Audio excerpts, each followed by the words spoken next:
Hello friends, welcome to my channel. आज के इस वीडियो में मैं आपको बेल्ट वाले ब्लाउज़ की कटिंग करना बताऊंगी, जिसकी मेज़रमेंट मैंने साइड में स्क्रीन पर दी हुई है, आप यहां से चेक कर सकते हैं। तो चलिए शुरू करते हैं। तो यहाँ पर मेरे जो ब्लाउज़ है उसकी तैयार लेंथ है 15.5 इंच, यानी कि 15.5 इंच। तो इस तरह से मैं 15.5 इंच पर एक मार्किंग कर लूँगी और मैं इसमें 2 इंच और ऐड कर दूँगी।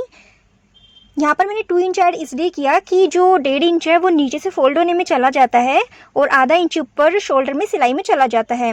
और यहाँ पर मैं जो ब्लाउज़ की चौड़ाई है वो 13.5 इंच ही रखूँगी। यहाँ पर जो मेरा सीना था वो 43 इंच था। 43 इंच में मैं 8 ऐड करके उसे 4 से डिवाइड कर दूँगी। इस तरह से हम हर किसी के ब्लाउज़ की चौड़ाई निकाल सकते हैं। मैं यहाँ पर आपको एक बार दोबारा से रिपीट कर देती हूँ कि जैसे मेरा जो सीना था वो 43 इंच था, इसमें मैंने 8 प्लस करके इसे 4 से डिवाइड कर दिया। आप किसी भी साइज़ का ब्लाउज़ हो, आप हर किसी साइज़ में यही फॉर्मूला यूज़ करें। तो इस तरह से मैं सारी मार्किंग करके यहाँ पर एक बॉक्स बना लूँगी। बॉक्स बनाने के बाद हमारे पास सबसे बड़ी दिक्कत आती है कि हमें शोल्डर कितना लेना है। तो देखिए यहाँ पर जो मेरी बैक नेक है वो है 10 इंची। तो जिस तरह से डीप नेक होती है तो डीप नेक में हमें शोल्डर को 2 इंची कम करना होता है। जैसे मान लीजिए मेरा जो शोल्डर है वो 15 इंच है, एक्चुअली है ही 15 इंच। जो मेरा शोल्डर है वो 15 इंच है, तो 15 का हम हाफ कर लेंगे जो कि आता है 7.5। 7.5 में से हम 2 इंची लेस कर देंगे तो हमारा 5.5 निकल आता है। तो इसी तरह से डीप नेक में हमें 2 इंची लेस करना होता है। तो यहाँ पर जो मेरी आर्म होल है वो मैं 6 इंची ले लूँगी। जो आर्म होल होता है वो साइज़ के अकॉर्डिंग आता है, यानी कि आपको आर्म होल राउंड को मेज़र करना होता है, उसके बाद ही आपका आर्म होल आपको पता चलता है। वैसे तो आप 6 या 6.5 हर साइज़ में रख सकते हैं, लेकिन फिर भी अगर आप मेज़र करके लेंगे तो आपका ब्लाउज़ ज़्यादा अच्छा बनेगा। तो इस तरह से अब हमें यहाँ पर एक गोलाई का बॉक्स बनाना होता है, यानी कि हमें स्लीव्स वाली गोलाई देनी होती है। तो यहाँ पर आप ध्यान रखें कि आपको 5.5 इंची, यानी कि जितने आपके शोल्डर आए हैं उससे अंदर की तरफ बिल्कुल भी नहीं जाना। यानी कि अगर आपको पीछे की गोलाई देनी है तो आपको इसे थोड़ा सा बढ़ाना पड़ेगा, यानी कि 5.5 नहीं रखना। देखिए यहाँ पर मैंने 6.25 इंची पे मार्किंग की है। अब मैं इसका यहाँ पर एक बॉक्स बना लूँगी। बस आपको यहाँ पर इतना ध्यान रखना है कि पीछे वाला जो आर्म होल है वो आगे वाले से आधा इंच, 1.25 इंच और 1 इंच ज़्यादा होना चाहिए। देखिए लंबाई और चौड़ाई तो कोई भी कर लेता है, लेकिन यहाँ पर सबसे बड़ी दिक्कत होती है कि हमें शोल्डर कितना लेना है और आर्म होल कितना लेना है। तो देखिए वैसे नॉर्मल साइज़ में जो जैसे 30-32 इस साइज़ में हम 5 शोल्डर ले सकते हैं, और उससे जो बढ़ता साइज़ है फिर हम 5.25 ले सकते हैं, और ज़्यादा हैवी साइज़ है तो हम 5.5 शोल्डर ले सकते हैं। और इससे ज़्यादा और इससे कम हमें कभी भी नहीं लेना है। तो इस तरह से हमारी जो आर्म होल होता है वो आर्म होल के लिए जो आर्म होल राउंड होता है उसको आप मेज़र कर लीजिए, और उसके अकॉर्डिंग आपका आर्म होल ईजिली निकल जाता है कि आपको आर्म होल कितना लेना है। तो इस तरह से यहाँ पर हमें आर्म होल पर 1 इंची की गोलाई करनी होती है। तो देखिए ये हमारा पीछे वाला आर्म होल है, तो यहाँ पर हम 1 इंची की गोलाई कर रहे हैं। और अब मैं यहाँ पर अपनी फिटिंग का निशान लगा लूँगी जो कि 11.25 इंची है। अब आपको हम यहाँ पर ध्यान रखना है कि आपको गोलाई, ये जो फिटिंग का निशान है यानी कि जो 11.25 इंची का निशान है, इसके भीतर ही देना है। देखिए जैसे मैंने आपको बाहर निकाल कर दिखाया, ऐसा हमें बिल्कुल भी नहीं करना है। हमें ये जो हमारी फिटिंग का निशान दिया हुआ है इसके अंदर ही हमें जो गोलाई है वो देनी होती है। अगर जैसे आप कम साइज़ का बना रहे हैं तो कम साइज़ में जैसे आपको गोलाई राउंड कम जाता है तो आपको वहाँ पर भी फिटिंग के अंदर ही गोलाई देनी है। अगर आप फिटिंग के बाहर जाकर गोलाई दे दोगे ना तो आपकी जो आर्म होल में गैप आ जाता है, कई बार जैसे हम सिलाई करते हैं तो थोड़ा बहुत गैप आ जाता है ना, वो सबसे बड़ी प्रॉब्लम यही होती है कि आप फिटिंग के बाहर जाकर गोलाई दे देते हो। तो आप आज के बाद इस गलती का ध्यान रखिए, आप ऐसी गलती ना करें। और अगर आप गोलाई आप नहीं देना जानते कि किस तरह से देनी है तो आप नीचे से 3 इंची और ऊपर से 4 इंची, देखिए जो जैसा मैंने अभी निशान लगाया इस तरह से भी आप गोलाई दे सकते हैं। और वहाँ से थोड़ी हल्की की सी शेप देते हुए फिर 1 इंची तक की गोलाई देकर इसे गोल कर सकते हैं। तो ये मेथड उनके लिए है जिनको गोलाई देनी ही नहीं आती। तो अब बात आती है कि हमें नेक कितनी रखनी है। तो देखिए ये जो मेरा ब्लाउज़ है वो 43 साइज़ का है, तो 43 साइज़ के लिए मैं यहाँ पर 2.25 इंची नेक ले रही हूँ। तो इस तरह से जो मेरा जो शोल्डर बचता है वो बच जाता है 3.25 इंची। तो देखिए यहाँ पर मैं डोरी वाला ब्लाउज़ नहीं बना रही हूँ। अगर आप डोरी वाला ब्लाउज़ बनाते हैं तो आप इसको 2.5 इंची भी रख सकते हैं, वो भी आपका चल जाता है। तो जो मेरी ब्लाउज़ की बैक नेक है वो है 10 इंची। इसे मैं इस तरह से तिरछे में ही लूँगी, क्योंकि मैंने जब बॉडी मेज़रमेंट लिया था तो मैंने तिरछे में इसका मेज़रमेंट लिया था। तो इस तरह से अब मैं दूसरी तरफ भी 10 इंची का निशान लगा के एक बार मैं साइड से मेज़र करके फिर दूसरी साइड मार्किंग कर लूँगी। तो देखिए यहाँ से जो ऊपर से तो हमने 2.25 इंची रखा है, लेकिन नीचे से हमें थोड़ा सा ब्रॉड रखना है, तो मैं इसे 3 इंची कर लूँगी। आप इसे 3 साढ़े 3 इंची तक भी कर सकते हैं, लेकिन हमें ऊपर से इसे कम ही रखना है। नीचे से हम इसे अपने मन के अनुसार ब्रॉड कर सकते हैं, लेकिन 3 या साढ़े 3 से ज़्यादा आप इसे ना करें। और अगर आप चाहते हैं कि आपको कम ब्रॉड पसंद है तो आप इसे 2.25 इंची भी रख सकते हैं नीचे से। तो इस तरह से यहाँ पर भी मैं 1 इंची के करीब की गोलाई दे लूँगी। देखिए अगर आपको गोलाई देनी नहीं आती तो आप डॉट डॉट करके भी गोलाई दे सकते हैं, अगर आप बिगिनर हैं तो इस तरह से अब मैं यहाँ पर प्लेट डालूंगी। तो यहाँ से मैं 4 इंची की प्लेट डालूंगी। हर किसी के लिए 4 इंची की प्लेट सही होती है, चाहे वो मीडियम साइज़ हो, कम साइज़ हो या फिर हैवी साइज़ हो। और जो इसकी लेंथ है, वैसे तो जो प्लेट होती है बैक साइड वाली वो 5 या 5.5 इंची की काफ़ी होती है, लेकिन यहाँ पर आप ध्यान रखिए कि हमें नीचे से फोल्ड करना है, क्योंकि ये बिना अस्तर वाला ब्लाउज़ है तो हमें फोल्ड करना है। इसके लिए हमें 1.5 इंची नीचे छोड़ना पड़ेगा और 1.5 इंची से ऊपर फिर हमें 5 या 5.5 इंची पे मार्किंग करनी होगी। तो ऊपर से भी देखिए मैंने 4 इंची चौड़ाई में मार्किंग कर ली थी और इस तरह से मैंने इन लाइनों को स्ट्रेट कर लिया है। अब हमें जो पीछे की प्लेट है वो 1.25 इंची के करीब देनी है। आप पीछे की प्लेट 1/2 इंची या फिर 1.25 इंची रख सकते हैं। तो इस तरह से मैं 1.25 इंची की दोनों तरफ मार्किंग कर लूँगी। लेकिन अब आप यहाँ पर एक बात और ध्यान रखिए कि आपको ऊपर इसे इस तरह से बिल्कुल तिरछा नहीं मिलाना, क्योंकि आप फोल्ड कर दोगे ना तो आपका जो झोल आता है वो इसी कारण से आता है कि आप नीचे से ऊपर तक तिरछा मिला देते हो। यहाँ हमें नीचे से फोल्ड करना है, इसलिए हमें 1.5 इंची नीचे तक सीधा निशान लगा लेना है और ऊपर से भी हम 1.25 इंची ले लेंगे और इस लाइन को हम स्ट्रेट कर लेंगे। इससे आप जब भी पट्टी को फोल्ड करेंगे ना तो कभी भी आपका झोल नहीं आएगा। आप एक बार करके देखना। आई होप कि अगर आप मेरे तरीके से करोगे तो आपका ब्लाउज़ बहुत अच्छे से सिलेगा। और अब हम इसे 1.5 इंची ऊपर से तिरछा करेंगे। आपने भी कभी ब्लाउज सिला होगा तो आपने कभी नीचे से अगर तिरछा किया होगा तो आपके साथ ये प्रॉब्लम जरूर आई होगी। उसका यही कारण है कि आप नीचे से इसे तिरछा कर देते हो और 1.5 इंची छोड़ते नहीं हो।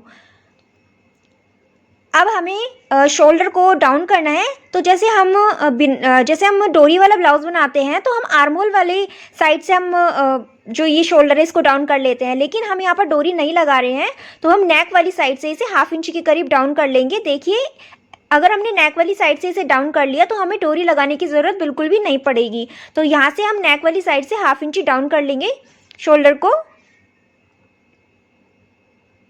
और अब मैं यहाँ पर आपको फ्रंट आर्मोल भी बता देती हूँ कि जो आपको फ्रंट आर्मोल है वो 5.5 इंची पे लेना है। जैसे कि मैंने आपको पहले ही बताया था कि जितना हमारा फिक्स आता है 2 इंची लेस करके, शोल्डर में से 2 इंची लेस करके हमें उतना ही रखना होता है, उससे कम हम नहीं ले सकते।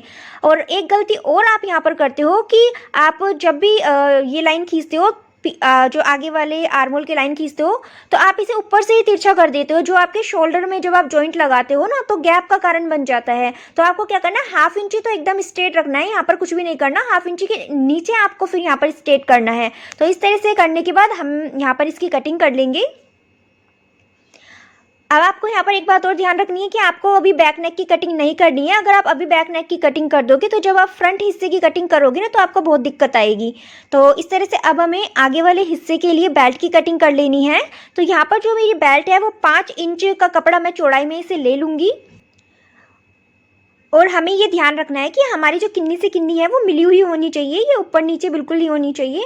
और इसे चौड़ाई में हमने जितना सीना लिया था उससे हम 1/2 इंची कम करके लेंगे, यानी कि मैंने 13.25 इंची लिया था, उसमें 1/2 इंची कम किया तो ये 12.25 हो गया है। तो इस तरह से 12.25 की दोनों तरफ मार्किंग करके मैं इसे स्ट्रेट कर दूंगी। यहाँ पर जो मैंने 5 इंची कपड़ा लिया है वो किस हिसाब से लिया वो मैं आपको फ्रंट पार्ट की कटिंग करते हुए समझाऊंगी। तो एक तरफ से हमें 5 इंची रखना है और दूसरी तरफ से 4 इंची रखना है, क्योंकि हमें इसे गोलाई देनी होती है। तो इस तरह से हम इसे 1 इंची कम कर लेंगे और 1 इंची कम करने के बाद हम तिरछी लाइन खींच लेंगे। इस तरह से लाइन ड्रॉ करने के बाद हम जो हमारा 5 इंची वाला पार्ट है वहाँ से हम 2 इंची अंदर की तरफ लेंगे और इसे 1/4 इंची डाउन कर देंगे और इस तरह से हम इसे गोलाई में शेप दे देंगे। आप चाहे तो आप इसे 2 इंच ही अंदर कर सकते हैं, लेकिन अगर आप चाहे तो दूसरा तरीका भी है। आपने जितनी भी मेन प्लेट के लिए जितनी भी चौड़ाई ली है, आप उतने पे मार्किंग करके भी इसे थोड़ा सा गोलाई में शेप दे सकते हैं। तो मैंने यहाँ पर 2 इंची निशान लगाया है, लेकिन अगर आप 3.5 इंची की मान लीजिए मेन प्लेट देते हैं तो आपको 2.5 इंची पे मार्किंग करनी है। जो मैंने 1/4 इंची नीचे डाउन किया है ना, वो आप 2.5 पर कर दीजिए। तो इस तरह से अब हमें फ्रंट पार्ट की कटिंग करनी है। तो आपको फ्रंट पार्ट की कटिंग करते हुए किन्नी से किन्नी बिल्कुल मिला लेनी है, ये आगे पीछे बिल्कुल नहीं होनी चाहिए। अब हम किन्नी की तरफ 1 बूट के बराबर मार्किंग कर लेंगे, क्योंकि हम जब हुकाई की पट्टी अटैच करते हैं तो उसमें मार्जिन के लिए हमें रखना होता है। अगर आप मार्जिन के लिए इसमें नहीं रखेंगे और डायरेक्ट ही आप नेक की मार्किंग कर दोगे तो आगे वाले हिस्से से आपको टाइट लगेगा। तो आपको ये मार्किंग करनी होती है, क्योंकि हमें हुकाई की पट्टी में सिलाई देनी होती है, तो वो मार्जिन हमें इसमें छोड़ना होता है। तो इस तरह से अब हम बैक साइड वाले पार्ट को अच्छे से जमा देंगे। यहाँ पर आपने जो किन्नी की तरफ 1 बूट का मार्जिन छोड़ा था, वो हिस्सा छोड़ते हुए आपको बैक साइड जमाना है। अब आप ये ध्यान रखिए कि सबसे पहले तो हम यहाँ पर बैक साइड के हिसाब से आर्म होल की मार्किंग कर लेंगे और साइड में से हम हाफ इंच बढ़ाएंगे। तो हाफ इंच हम यहाँ पर इसलिए बढ़ाते हैं कि जब हम फ्रंट पार्ट में आर्म होल की साइड में जो हम प्लेट देते हैं ना, वो हाफ इंच की होती है। तो इसलिए हमें साइड वाले पार्ट से हाफ इंच एक्स्ट्रा लेना होता है बैक साइड से। अब हमने इसमें बेल्ट की कटिंग तो पहले ही कर ली थी, लेकिन हमें अब फ्रंट हिस्सा कितना लेना है। तो फ्रंट हिस्सा हमें, जैसे हमारा जो बस्ट पॉइंट होता है, जैसे मान लीजिए मेरा जो साइज़ है वो 43 है, तो उसके अकॉर्डिंग मेरा बस्ट साइज़ 11 पे आता है। तो 11 में हाफ इंच जो शोल्डर पे जाता है वो हम ऐड कर लेंगे, तो ये हो जाता है 11.5 इंच। इसके बाद हम 2.5 इंची नीचे लेंगे। यहाँ पर 2.5 इंची की हमारी मेन प्लेट होती है, इसलिए हमने 2.5 इंची की मार्किंग की है। अब उसके बाद हमारा जो बैक साइड का कपड़ा बचता है वो 3.5 इंची बचता है। तो इस तरह से हम दोनों तरफ 3.5 इंची निशान लगाकर इस लाइन को स्ट्रेट कर लेंगे। अब आप यहाँ पर ध्यान दीजिए, जो मैंने बेल्ट का 5 इंच का कपड़ा लिया था, वो जो 3.5 इंची बचा था उसमें मैंने 1.5 इंच ऐड करके लिया था। आपका जो भी साइज़ हो और जितना भी पार्ट बचे, आप उसमें इसी तरह से 1.5 इंची ऐड करके ले लीजिए। अब हम जो हुकाई लगती है वहाँ की तरफ से 1 इंची ऊपर की तरफ कर लेंगे, क्योंकि हमें बेल्ट जहाँ पर लगती है वहाँ पर गोलाई देनी होती है।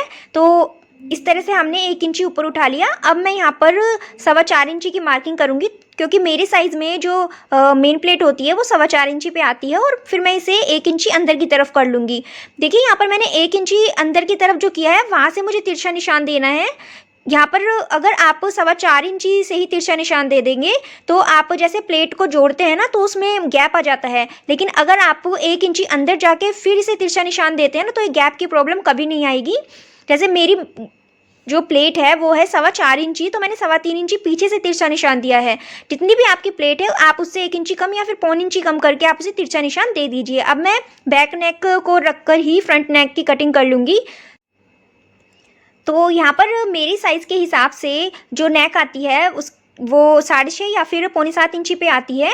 तो यहाँ पर मैंने 6.25 इंची पे मार्किंग की है, और मैं यहाँ पर ऊपर और नीचे दोनों तरफ से ही 2.25 इंची ले रही हूँ। आप यहाँ पर ध्यान दीजिए कि मैंने यहाँ पर जो मैंने 1 बूट की एक्स्ट्रा पट्टी ली थी जो हुकाई में अटैच होती, उसको हटाकर मैंने यहाँ पर 2.25 इंची लिया है। तो इस तरह से मैं यहाँ पर 2.25 इंची का ही गला दोनों ऊपर और नीचे दोनों तरफ से रख लूँगी। अगर आप थोड़ा सा ब्रॉड पसंद करते हैं तो आप आगे से ओनली 1/2 इंची ही ब्रॉड रखें, इससे ज़्यादा ना रखें। तो इस तरह से मैं यहाँ पर 1 इंची की गोलाई दे दूँगी। अब आपने ध्यान दिया होगा, यहाँ पर मैंने हुक्कू बटन की जो पट्टी है, यानी कि जो मैंने बूट के लिए मार्जिन छोड़ा है, उसको हटाकर मैंने 2.25 इंची लिया है। तो इस तरह से ये जो पूरे गले की चौड़ाई है वो आगे की 2.5 इंची हुई। तो इस तरह से मार्किंग करने के बाद मैं फ्रंट हिस्से की भी कटिंग कर लूँगी। आप फ्रंट हिस्से की कटिंग करते टाइम ध्यान रखिए कि जब भी आप ये नीचे वाला पार्ट कटिंग करें तो आप बैक हिस्से को ऊपर कर लें, नहीं तो आपका जो बैक हिस्सा है वो भी कट जाएगा, क्योंकि जो हमारा फ्रंट हिस्सा होता है वो बैक हिस्से से थोड़ा छोटा होता है। यहाँ पर मैंने फ्रंट और बैक हिस्से की जो नेक है वो एक साथ ही कटिंग कर ली थी, लेकिन अगर आप चाहें तो आप इनको अलग अलग करके भी कटिंग कर सकते हैं।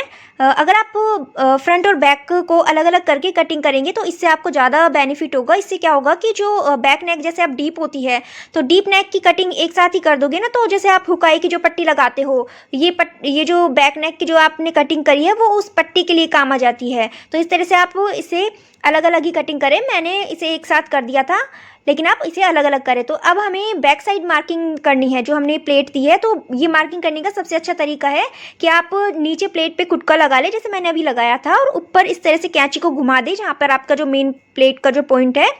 तो इस तरह से आपकी जो मार्किंग है वो इजीली हो जाती है, बहुत अच्छे से होती है। अगर आप दोनों हिस्से को अपोजिट डायरेक्शन में करके फिर अगर मार्किंग करते हैं और फिर उसको छापते हैं वहाँ पर, तो वो तरीका मुझे कम अच्छा लगता है। लेकिन अगर आप इस तरीके से करेंगे ना, तो आपकी मार्किंग बहुत ही सफाई से हो जाएगी और एकदम एक्यूरेट जगह आपकी मार्किंग होगी। तो इस तरह से मैं यहाँ पर 1.5 इंची स्ट्रेट लाइन खींच के इसे यहाँ से तिरछा कर दूंगी। तो इस तरह से ये मैंने बैक पार्ट की मार्किंग कर दी है यहाँ पर।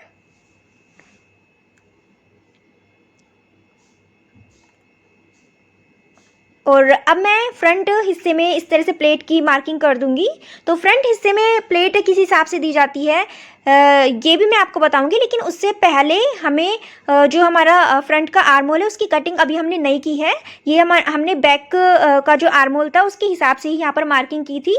तो जैसा कि मैंने आपको बताया कि हम 5.5 इंची से कम जो फ्रंट का आर्म होल है वो नहीं ले सकते, क्योंकि हमने ऊपर का शोल्डर 5.5 इंची ही लिया है। तो इस तरह से मैंने यहाँ पर 5.5 इंची की मार्किंग कर ली थी और ऊपर से 6 इंची पर मार्किंग कर ली थी, जैसा कि मैंने बैक वाले हिस्से में भी किया था।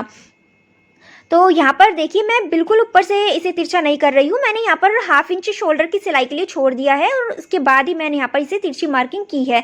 अब जो मेरे शोल्डर में गैप आता है ना, वो प्रॉब्लम कभी नहीं आएगी, दोनों शोल्डर इक्वल ही जुड़ जाएंगे।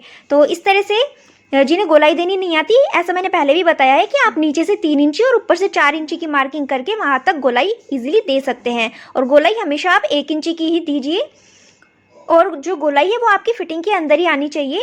तो देखिए जो हमारा आर्म होल राउंड था वो था 9 इंची। तो देखिए मेज़र करने के बाद भी 9 इंची आ रहा है, और जो फ्रंट का आर्म होल राउंड है वो मेरा 10 इंची आएगा। और यहाँ पर आप ये ध्यान रखिए मेरा 10 इंची इसलिए आएगा क्योंकि हमें जो बैक साइड जो फ्रंट साइड होती है वहाँ पर आर्म होल की साइड एक प्लेट देनी होती है आधा इंची की, तो वो 1 इंची उसमें एडजस्ट हो जाता है। तो इस तरह से जो हमारे दोनों आर्म होल राउंड है वो 9 इंची आए हैं।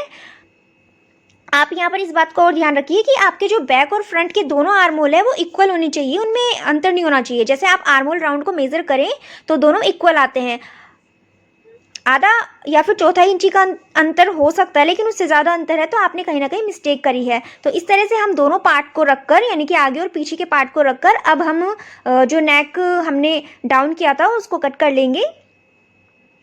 अब सबसे बड़ी समस्या क्या आती है कि जो बिगिनर होते हैं उनके लिए तो मेन समस्या आती है कि आपको प्लेट देनी ही नहीं आती कि हमें प्लेट कैसे देनी है। तो जो मेन प्लेट होती है ना वो 2.5 इंची ऊपर 2.5 इंची होती है, लेकिन वो होती है 1 इंची की। आप उसे जो उसकी जो चौड़ाई है वो आप 1.25 इंची भी रख सकते हैं या फिर आप 1 इंची भी रख सकते हैं। हैवी साइज़ है तो आप 1 इंची कर लीजिए, कम हैवी साइज़ है तो आप इसे 1.25 इंची भी रख सकते हैं। तो जो मेन प्लेट है वो हमेशा 2.5 इंची ऊपर की तरफ जाती है, हर किसी साइज़ में 2.5 इंची ऊपर की तरफ जाती है। आप ये मत सोचिए कि आप 2 इंची रख लोगे या फिर कितनी भी रख लोगे, हर साइज़ के लिए 2.5 इंची ही होती है। तो इस तरह से 2.5 इंची की मार्किंग करके मैं इसे तिरछा कर लूँगी। अब बात आती है कि हमें साइड की प्लेटें कैसे देनी है। तो देखिए जो हमने मेन प्लेट दी है वहाँ से हम 2 इंची अंदर की तरफ जाएंगे।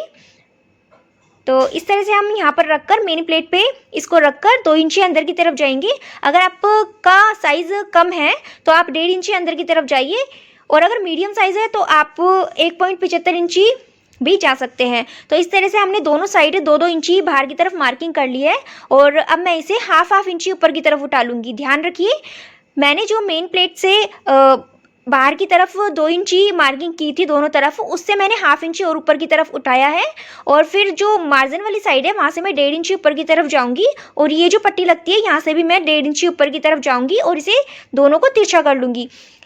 यहाँ पर जो आपकी हुक बटन की साइड जो प्लेट जाती है उसे आप स्ट्रेट भी रख सकते हैं, लेकिन मुझे तिरछी प्लेट पसंद है तो यहाँ पर मैंने तिरछी प्लेट ले ली है, और दोनों को ही मैंने 1.5 इंची ऊपर उठाकर तिरछा कर लिया था। अब आपको ये समस्या आती है कि आपको आर्म होल की प्लेट कैसे देनी है। तो आर्म होल की प्लेट कुछ लोग तो कहते हैं कि 3 या 3.5 इंची की रख सकते हैं, लेकिन ये तरीका सही नहीं है। मैं जिस तरीके से करती हूँ मैं आपको वो बता देती हूँ।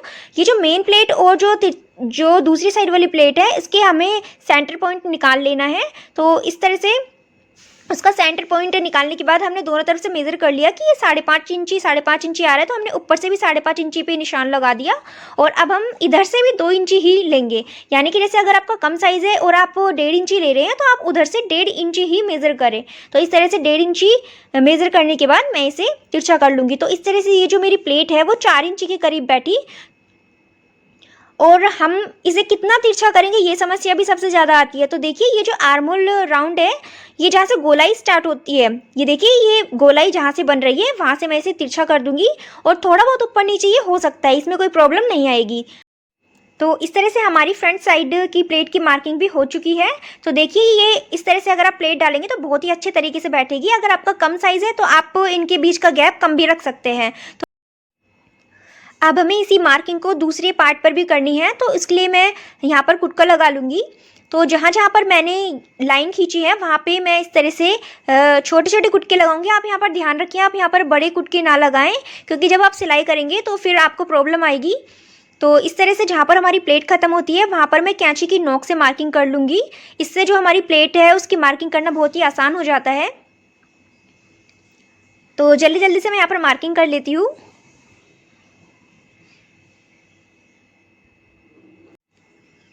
इस तरीके से यहाँ पर प्लेट की मार्किंग करने के बाद मैं जो फ्रंट हिस्सा है उसको बेल्ट के साथ लगाकर अलग रख दूंगी, ताकि गलती से ये हमारा कट ना जाए।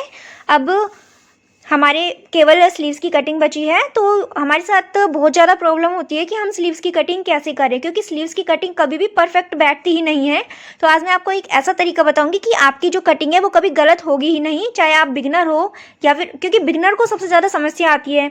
तो मैं आपको एक ऐसा तरीका बताऊँगी। आपको करना क्या है, आपको बैक पार्ट उठाना है ब्लाउज़ का, और जो आर्महोल है वो ऊपर से जो शोल्डर के लिए 1/2 इंची छोड़ते हुए और साइड से मार्जिन का 2 इंची छोड़ते हुए आपको मेज़र कर लेना है। तो ये मेरी मेज़रमेंट में 9 इंची आया है।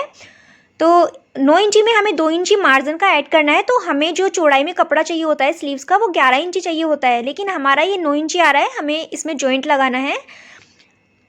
और आपको ये ध्यान रखना है कि आपको जब भी मार्किंग करनी है आपको जुड़े हुए पार्ट को मतलब कभी भी नहीं कट करना। कई बार बहुत ज़्यादा गलती हो जाती है कि जुड़े हुए पार्ट से हिस्से कट जाते हैं।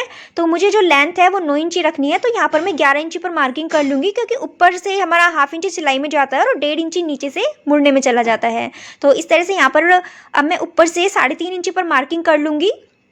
हमें यहाँ पर 3.5 इंची की ही गोलाई देनी होती है, क्योंकि ये मेरी लॉन्ग स्लीव्स है, यानी कि एल्बो तक है। तो मैंने 3.5 इंची पर मार्किंग कर ली है। और नीचे से मैं यहाँ पर फिटिंग का निशान लगाकर 2 इंची एक्स्ट्रा मार्जिन के लिए रख लूँगी। आप चाहें तो 1.5 इंची भी रख सकते हैं, लेकिन मैं यहाँ पर 2 इंची रख रही हूँ। तो इस तरह से मैं इसे कपड़े को कट कर लूँगी और साइड से मैं इसे कट कर लूँगी। आपको ये ध्यान रखना है कि जब भी आप स्लीव्स कटिंग करें तो आपके जो जॉइंट पार्ट है, गलती से क्या होता है कि हम शेप जॉइंट पार्ट से ही देना शुरू कर देते हैं, जिससे हमारी जो स्लीव्स है वो एकदम गलत हो जाती है। आप इस चीज़ का ध्यान रखें। अब मुझे इसमें जोड़ लगाना है। तो यहाँ पर मुझे मेरा जो कपड़ा था वो 9 इंची का था।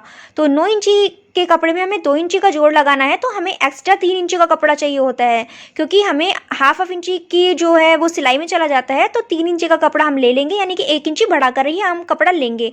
तो हमारी जो फिटिंग थी वो जो हमारा आर्महोल राउंड था वो था 9 इंची। तो हमने 9 इंची पे मार्किंग कर ली।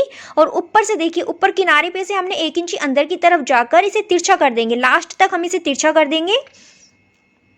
इस तरीके से हम ऊपर से 1 इंची छोड़ते हुए लास्ट तक तिरछा करने के बाद इसे मेज़र कर लेंगे। तो हमारी मेज़रमेंट में जितना भी आता है हम उसको हाफ लेकर मार्किंग कर देंगे। और इस हाफ वाले पार्ट को हम ऊपर की तरफ 1/4 इंची बढ़ा देंगे। हर किसी स्लीव्स की कटिंग ऐसी होगी, चाहे वो कोई सी भी मेज़रमेंट हो। तो इस तरह से हम किनारे पे से 1.5 इंची अंदर की तरफ जाएंगे। हर किसी साइज़ में हम 1.5 इंची अंदर की तरफ ही जाएंगे और इसे हम 1/4 इंची के करीब डाउन कर देंगे। और अब हम यहाँ पर गोलाई दे देंगे। आप गोलाई देते हुए ध्यान रखिए कि अगर आपकी गोलाई नहीं बैठती है तो आप डॉट पैटर्न में भी गोलाई दे सकते हैं। यहाँ पर जो मैंने 1 इंची की मार्किंग करी थी, देखिए ऊपर से मुझे वहाँ से गोलाई स्टार्ट करनी है। और ये जो मैंने 1/4 इंची का निशान ऊपर उठाया था, यहाँ से ले जाकर मुझे ये जो 1/4 इंची का निशान है यहाँ पर डाउन कर देना है। तो देखिए इस तरह से मैं इसे डाउन करते जा रही हूँ।